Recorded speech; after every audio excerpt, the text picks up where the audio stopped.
कल जो है पहला वीडियो था।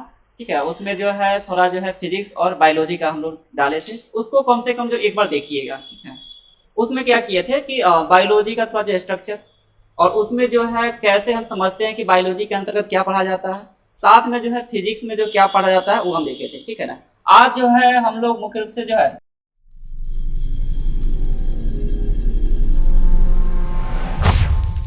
केमिस्ट्री देखेंगे थोड़ा।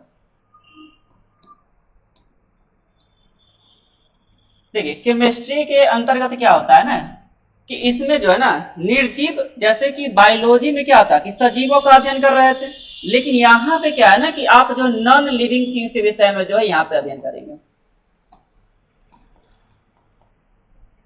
Non living things. ठीक है। अब जैसे कि मान लीजिए, अगर मान लीजिए कि हमारे पास मार्कर ही है, तो मार्कर के हम क्या देखते हैं ना कि मार्कर केमिस्ट्री के दृष्टिकोण से जब भी आप देखेंगे ना तो आप देखते हैं कि इसका आकार कैसा है, आखिर में जो है इसमें क्या क्या जो है मटेरियल होगा, कौन सा इसमें जो है कंपोनेंट्स होगा, उसी कंपोनेंट्स के विषय में क्या करते हैं हम लोग जो है पढ़ते हैं। तो आप देखिएगा, सबसे पहले जब भी आप इसमें देखने अध्ययन कीजिएगा तो क्या हुआ, जैसे कि मान लीजिए यह बोर्ड ही है, तो बोर्ड क्या है, बोर्ड का अगर सबसे अगर छोटा पार्ट लीजिए और किसी भी पदार्थ का, तो सबसे छोटा पार्ट जो क्या होता है वह एटम होता है। क्या होता है? एटम होता है। यानी कि सबसे छोटा पार्ट क्या होता है? परमाणु होता है। जैसे कि हम लोग कल जो है देखे थे कि हमारे शरीर का जो सबसे पहला जो यूनिट हो रहा है तो क्या हो रहा था? सेल। क्या बना था? सेल बना था। ठीक है। सेल के बाद आप देखिएगा तो सेल के सेल जो है डिवाइड होकर जो है टिश्यू बना था। फिर जो देखिए टिश्यू जो है डिवाइड होकर जो है अंग बना था, ऑर्गन। और उसके बाद क्या हुआ था? ऑर्गन सिस्टम, यानी कि अंग तंत्र। और इसके बाद क्या होता है कि हमारा जो है एक जो है लिविंग बॉडी जो है तैयार होता है। ठीक है, इसके विषय में हम लोग देखें। यहाँ पे आप देखेंगे ना कि सबसे पहले किसी भी पदार्थ के विषय में अगर देखा जाए तो सबसे छोटा अगर उसका यूनिट होता है तो क्या होता है? एटम होता है। ठीक है। बहुत सारे एटम के मिलने से क्या होता है कि अणु बनता है, यानी कि मॉलिक्यूल।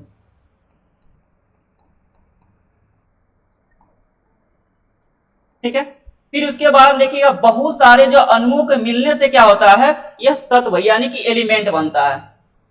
ठीक है। अब बहुत सारे जो आप देखते हैं ना, दो या दो से अधिक तत्वों के मिलने से क्या बनता है? कंपाउंड बनता है, यानी कि यौगिक बनता है।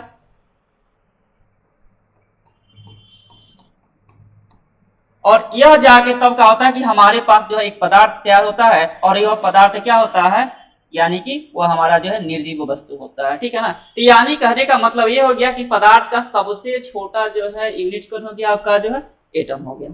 केमिस्ट्री जब भी आप देखेंगे तो केमिस्ट्री एक जो है वर्ड है। ठीक है ना। यह केमिस्ट्री जो शब्द जो है ना, कीमिया,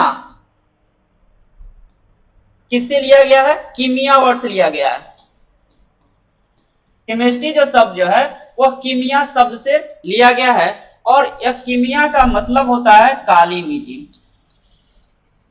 कीमिया का अर्थ क्या होता है? काली मिट्टी।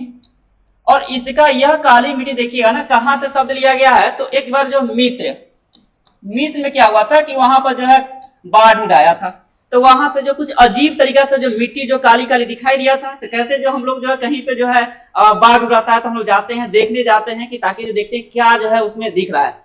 तो यहाँ पर जो अजीब तरीके से जो है मिट्टी दिखाई दिया, और वह मिट्टी का रंग कैसा था? तो काला मिट्टी था। तो कभी कभी पूछता है कि जैसे केमिस्ट्री का जो है ना मतलब कि जन्मस्थली कौन है, तो वह मिस्र है। अब मिस्र क्या है? एक जो है अफ्रीका का क्या है? एक कंट्री है, यानी अफ्रीका महादेश के अंतर्गत क्या है? यह मिस्र एक कंट्री है। वहीं से जो है यह जो है ना यानी कि कीमिया, कीमिया यानी कीमिया का मतलब क्या है? काली मिट्टी। और दूसरा यह हो गया कि केमिस्ट्री का जो है जन्मस्थली कौन हो गया? आपका जो है मिस्र देश हो गया। ठीक है। अब आइए, अब यहाँ पे इसका मतलब क्या हो? काली मिट्टी। और काली मिट्टी को ध्यान रखिएगा, अब इससे जो है रेगुर मिट्टी के नाम से भी जाना जाता है। यह जो है ज्वालामुखी बेसाल्ट चट्टानों से जो क्या है बना होता है। और इसमें देखिएगा कि जो है काली मिट्टी में जो है कपास की खेती, यानी कपास की खेती के लिए जो है सर्वाधिक जो है उपजाऊ मिट्टी कौन होता है? वह काली मिट्टी होता है। और इसका एक अन्य नाम क्या है? रेगुर जो है मिट्टी है। यह ज्यादा देखिएगा महाराष्ट्र गुजरात के साइड में जो मिलता है। और महाराष्ट्र का जो विदर्भ का जो क्षेत्र है ना, वह काली मिट्टी के लिए ही फेमस है। अभी आप बताएं कि ज्वालामुखी क्या है? ज्वालामुखी बेसाल्ट चट्टान से क्या होता है ना, काली इसका जो है निर्माण होता है। हाँ, लेकिन आप बता रहे हैं कि सर्वाधिक देखिए काली मिट्टी के लिए जो प्रधानता कौन से, तो आपका देखिएगा यानी कपास, यानी काली मिट्टी में देखिए सबसे ज्यादा कौन रहता है, आपका जो कपास होता है। तो यहाँ पर आप बता रहे थे कीमिया, कीमिया का मतलब क्या होता है, काली मिट्टी होता है, ठीक है। और इसके विषय में सबसे पहले हम देखते हैं ना कि जैसे कि फिजिक्स यहाँ पढ़ रहे थे, फिजिक्स के जनक के रूप में जो किसे जाना गया जाता है, न्यूटन साहब को, देखे थे ना, न्यूटन साहब को। लेकिन जब यहाँ पे आपसे पूछा जाए कि आखिर में जो फादर ऑफ जो है केमिस्ट्री जो किसे कहा जाता है, तो एंटोनियो या लेवोजियर, सीधे आप लिखिएगा लेवोजियर। क्या होता है, लेवोजियर। लेवोजियर से एक और प्रश्न आता है कि द्रव्यमान संरक्षण का सिद्धांत किसने दिया था, तो द्रव्यमान संरक्षण का सिद्धांत भी देखिएगा तो लेवोजियर ने ही दिया था। अब देखिए तो केमिस्ट्री में हम लोग क्या करते हैं कि अगर मान लीजिए कोई अगर पदार्थ है तो वह उसका जो है आखिर उसकी संरचना कैसी है, हाँ उसका जो है स्ट्रक्चर कैसा है, उसमें जो है कौन कौन जो है उसका जो कंपोनेंट है, क्या क्या पदार्थ जो है मिलने से वो बना हुआ है, उसका आकार कैसा है, उसके अंतर्गत जो होने वाली क्रिया उसका परिणाम क्या होता है, उसी सब का जो है क्या होता है अध्ययन जो है हम यहाँ केमिस्ट्री में करते हैं, ठीक है।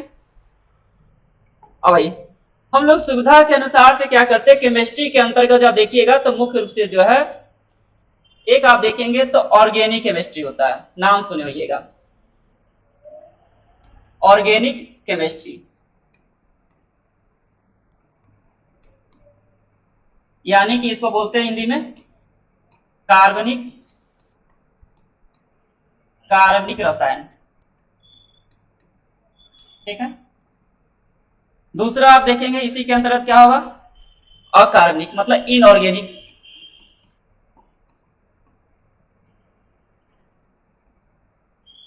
इनऑर्गेनिक केमिस्ट्री, यानी कि अकार्बनिक।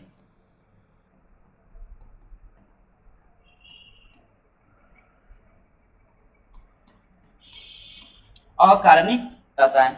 और तीसरा आप देखेंगे तो इसमें जो है इसका आपको मिलेगा फिजिकल केमिस्ट्री,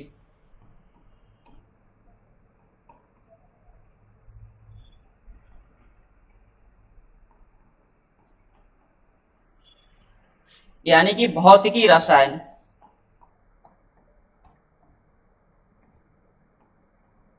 मुख्य रूप से जो है आपको जो यही पढ़ना है, अन्यथा 14 यानी कि 4th नंबर में जो कुछ अन्य विषय में भी पढ़ते हैं, लेकिन मुख्य रूप से जो आपका जो फोकस जो है इसी तीनों पर आता है, कार्बनिक पर और अकार्बनिक पर और फिजिकल पर।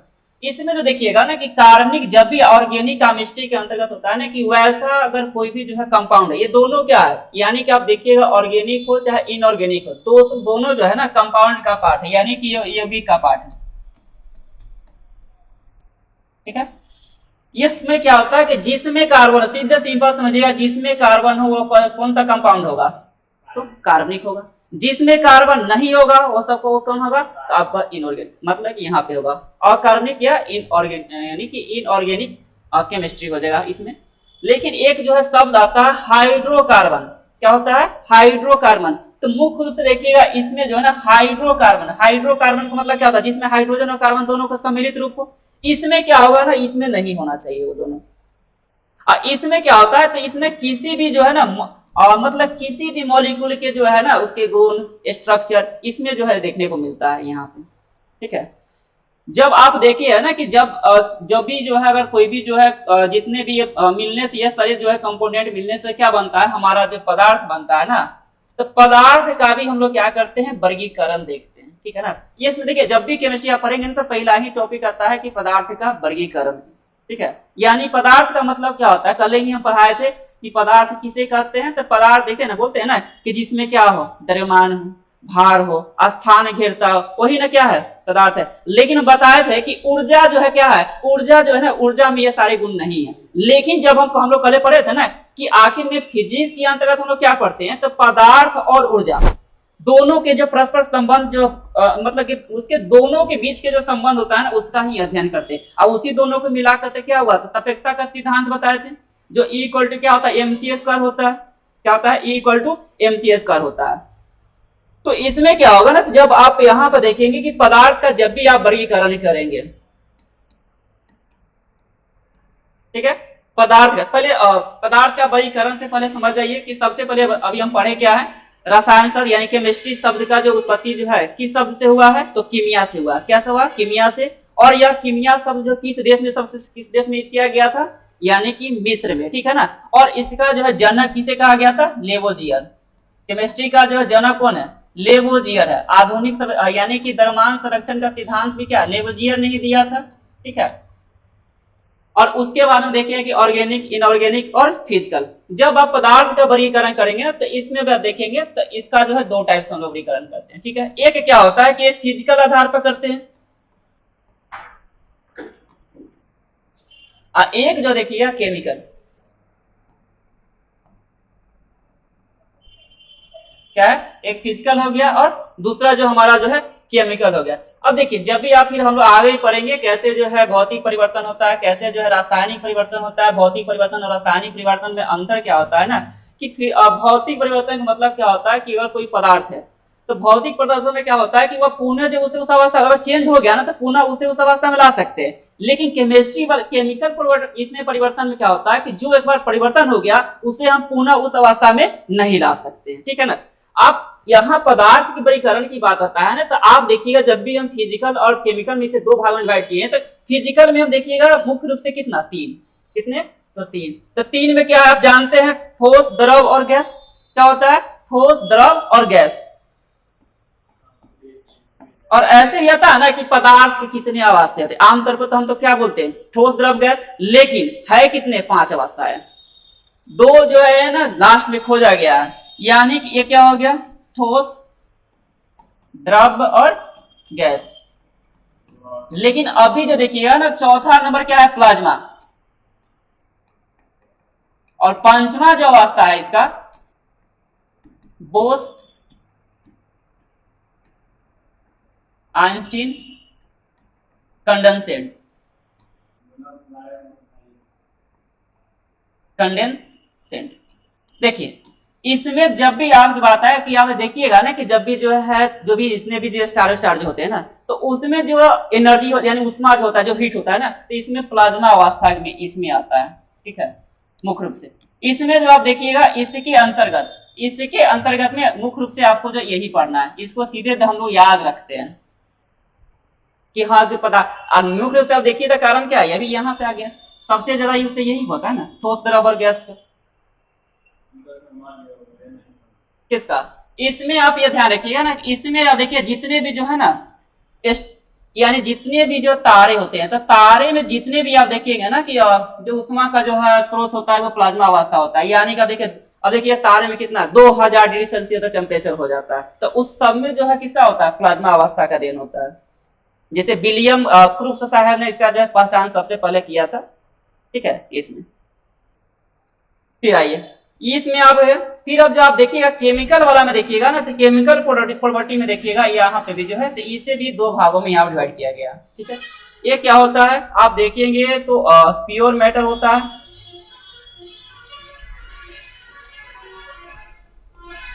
शुद्ध पदार्थ होता है। इसका फिर देखिएगा यहाँ पे तो ये क्या होता है, मिश्रण होता है। ये आपका क्या हो गया, मिश्रण हो गया। जब शुद्ध पदार्थ की बात आता है तो इसे भी आप क्या कीजिएगा, दो भागों में डिवाइड कीजिएगा। तो इसको जब आप दो भागों में डिवाइड करते हैं तो एक क्या होता है, तत्व यानी कि एलिमेंट, और दूसरा क्या आ जाता है आपका जो यौगिक यानी कि कंपाउंड, ठीक है। और जब मिश्रण यहाँ पे आएगा तो मिश्रण को देखिएगा ना तो इससे आप दो भागों में डिवाइड कीजिएगा। तो एक क्या होगा, समांगी मिश्रण, और दूसरा क्या होगा, विसमांगी मिश्रण। समांगी मिश्रण पहला क्या होता है इसमें, समांगी मिश्रण, समांगी मिश्रण, और दूसरा होता है विसमांगी मिश्रण। अब देखिए जितने भी समांगी मिश्रण होते हैं ना तो आप उसे अलग करने में काफी कठिनाइयां उत्पन्न होती है। अब जैसे कि मान लीजिए कि अगर मान लीजिए कि चीनी और पानी एक साथ मिला हुआ है तो आपको वहां पर लगवे नहीं करेगा कि मिश्रण है, लेकिन उसमें क्या है, मिश्रण है। लेकिन वही जो पानी के साथ अगर बालू मिश्रण लिया हो तो क्या होगा, लगेगा कि तो क्या दोनों अलग अलग है। तो ये आपका क्या होता है, विसमांगी मिश्रण। समांगी मतलब लगेगा कि एक जैसा हो गया। अगर पानी में देखते हैं ना चीनी अगर मिला हुआ है तो पता नहीं चलता है कि हाँ उसमें जो चीनी है कि नहीं है, तो इसके अंतर्गत ये आता है। फिर आप देखिएगा तत्व भी है, तो तत्व के अंतर्गत क्या है, इसे भी हम लोग क्या करते हैं, 3 भागों में डिवाइड करते हैं। किसको आप बताइए, जब उस वैसे हम बोल सकते हैं तो क्या उसमें भी तो घुलिया गया है ना, लेकिन पूर्ण रूप से तो नहीं घुला हुआ है। कैसे देखिए, आप बोलने के लिए देखिए बोलने के लिए बोल सकते हैं, ठीक है, बोलने के लिए तो बोल सकते हैं, लेकिन इसमें कह रहा है ना कि इसमें उसको आप जो है ना देखेंगे तो पता चल जाएगा कि जो है इस समांगी मिश्रण देखे ही पता चल जाएगा, लेकिन विसमांगी वाला पहले अब देख बता दिया कि विसमांगी है। अगर मान लीजिए किसी पानी में मिट्टी मिला हुआ तो क्या कहिएगा, विसमांगी मिश्रण है, ठीक है। अब देखिए यहाँ पर जब तत्व की बात आता है तो तत्व में देखिए जो देखेंगे तो इसे जो क्या है, इसे भी 3 भागों में डिवाइड किया गया है तत्व को।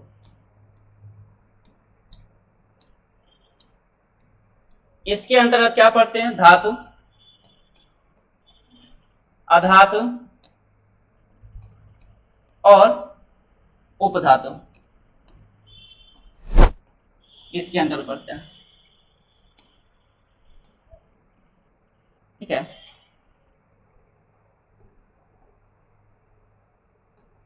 यह आपका जो है पदार्थ का जो है मूल रूप से जो है इसको हम वर्गीकरण किए हैं, लेकिन पहला टॉपिक जो आपका क्या होता है वही आता है पदार्थ आता है, ठीक है। अब पदार्थ में ही आप देखेंगे तो क्या होता है, उसमें जो भौतिक परिवर्तन होता है, रासायनिक परिवर्तन होता है, और जो आप देखे हैं जो ठोस, द्रव और जो गैस देखे है ना, ठोस, द्रव और गैस,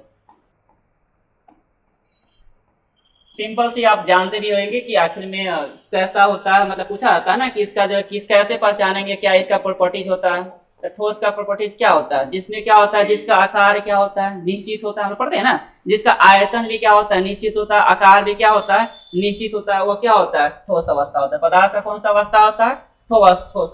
लेकिन द्रव में देखिएगा तो इसमें आप देखिएगा आयतन क्या होगा, आयतन निश्चित होगा, लेकिन जो आकार क्या होगा, अनिश्चित होगा। अब जैसे जिस तरह के बर्तन में आप डालेंगे ना, किसी पानी को ले लीजिए, जिस तरह के जो है बर्तन में आप उसे डालेंगे उस तरह का जो क्या कर लेगा, वो आकार ले लेगा। तो ये आपका क्या होगा यहाँ पर, यानी कि इसमें जो है ना आकार, ठोस वाला में आकार प्लस जो है आयतन, दोनों ही क्या होता है, निश्चित होता है। लेकिन इसमें आपसे पूछा जाए तो इसमें क्या होगा, अगर आकार कहा जाए तो निश्चित नहीं होगा, लेकिन सॉरी एक सेकेंड, ठीक तो है, इसमें ठीक है, आकार जो है निश्चित नहीं होगा, लेकिन आयतन क्या होता है, निश्चित होता है, ठीक है। लेकिन इसमें आपसे पूछा जाए कि गैस, तो गैस में क्या होगा कि इसमें आप देखेंगे न तो दोनों में कुछ नहीं होगा, न तो आकार निश्चित होगा और न ही जो क्या होगा, आयतन निश्चित होगा। इसी तरह आप देखेंगे कि प्लाज्मा अवस्था में भी क्या होता है, जो चौथा अवस्था है ना, ये भी पूछा जाता है कि पदार्थ का चौथा अवस्था कौन है, तो प्लाज्मा है। पदार्थ का चौथा अवस्था कौन है, तो प्लाज्मा है, ठीक है ना। तो प्लाज्मा में भी देखिएगा ना, इस अवस्था में देखिएगा आकार और आयतन क्या होता है, अनिश्चित होता है, आकार प्लस आयतन, यह जो है दोनों के दोनों क्या होता है, अनिश्चित होता है, ठीक है। अब देखिए, अब जो भी अगर यहां पर देखिएगा जो सॉलिड यानी कि ठोस, लिक्विड और गैस, इसमें देखिएगा ना कि किसी भी पदार्थ का जो है ना पार्टिकल जो होगा ना तो एकदम नजदीक नजदीक होगा, क्या होगा, एकदम नजदीक नजदीक होगा, ठीक है। लेकिन इसमें लिक्विड वाला में क्या होगा, इसकी अपेक्षा क्या होगा, दूर दूर होगा, इसकी अपेक्षा क्या होगा, दूर दूर होगा, ठीक है। और इसमें जो देखिएगा ना, इसमें जो है इसका जो है ना, तो इसमें क्या होगा, काफी दूर दूर होगा, ठीक है। इसमें क्या होता है, काफी दूर दूर होता है। जिस तरह आप देखिएगा इसमें, तो उसमें प्लाज्मा में भी क्या होगा, आपका जो है यही होता है, ठीक है। अब देखिए, अब केमिस्ट्री में कहा जाता है कि अगर आप जो है ना तत्व यानी कि तत्व आवर्त सारणी, यानी अगर आवर्त सारणी अगर पढ़ लिए अच्छा से, तो आपका जो है 60% जो है ना केमिस्ट्री जो है ना यहीं पर खत्म हो जाता है। पूरा तो तत्वों का ही खेल है ना। आपका यहाँ पे जाके इधर टर्म लगा मैं 60%, तो उसके बाद बचा कितना 40%। तो 40% में क्या है बाकी सभी। सबसे ज्यादा देखिएगा प्रश्न में आप देखते हैं तो सबसे ज्यादा क्या आवर्त सारणी से ही प्रश्न आता है। अभी के जो एग्जाम पैटर्न क्या बन चुका है कि सबसे ज्यादा आप देखिएगा अगर प्रश्न आता है तो वो फिजिक्स और बायोलॉजी से आता है। ठीक है, तो हम लोग जो है बारी बारी से प्रयास ये करेंगे कम से कम जो है सप्ताह में जो है ना, सप्ताह में 2 से 3 दिन जो है पहले जो है बायोलॉजी और फिर क्या करें 2-3 दिन जो है फिजिक्स जो है पढ़ने का क्या करेंगे हम लोग प्रयास करेंगे। ठीक है, लेकिन एक बात कहेंगे जो बायोलॉजी वाला जब स्टार्ट करेंगे तो कल वाला जो है वीडियो देख लीजिएगा, उसमें कैसे जो है एक सजीव है तो उसका लक्षण क्या क्या होना चाहिए। ठीक है ना, वो सारा जो हम क्या किए कल वाला वीडियो में जो है चर्चा किए हुए हैं। अगर वो आप समझ जाएंगे तो फिर आगे वाला जैसे कि हम सेल पढ़ाएंगे, सेल का कौन सा जो है पार्ट होता है ना, तो वो आपको जो है समझ में आ जाएगा। आप फिजिक्स वाला भी जो क्या थोड़ा सा इसमें भी हम बताए हुए हैं कैसे जो है फिजिक्स के अंदर क्या क्या क्या आता है इसको भी दिखाया। अब देखिए इसके बाद जब पढ़ लेते हैं तो उसके बाद क्या होता है टॉपिक वाइज, और टॉपिक वाइज चलने में तो ज्यादा दिक्कत नहीं होता है। टॉपिक उठाए बस कोई भी टॉपिक जो क्या ज्यादा से ज्यादा 2 से 3 दिन चलेगा। ठीक है ना, मेरा प्रयास ये रहेगा कि जितना जल्दी जो है एग्जाम से पहले तक जो क्या करें खत्म कर दें। साइंस के लिए जो है सोचना नहीं पड़ेगा। ठीक है, और उम्मीद है कि जो केमिस्ट्री बताया है तो समझ में भी आया होगा।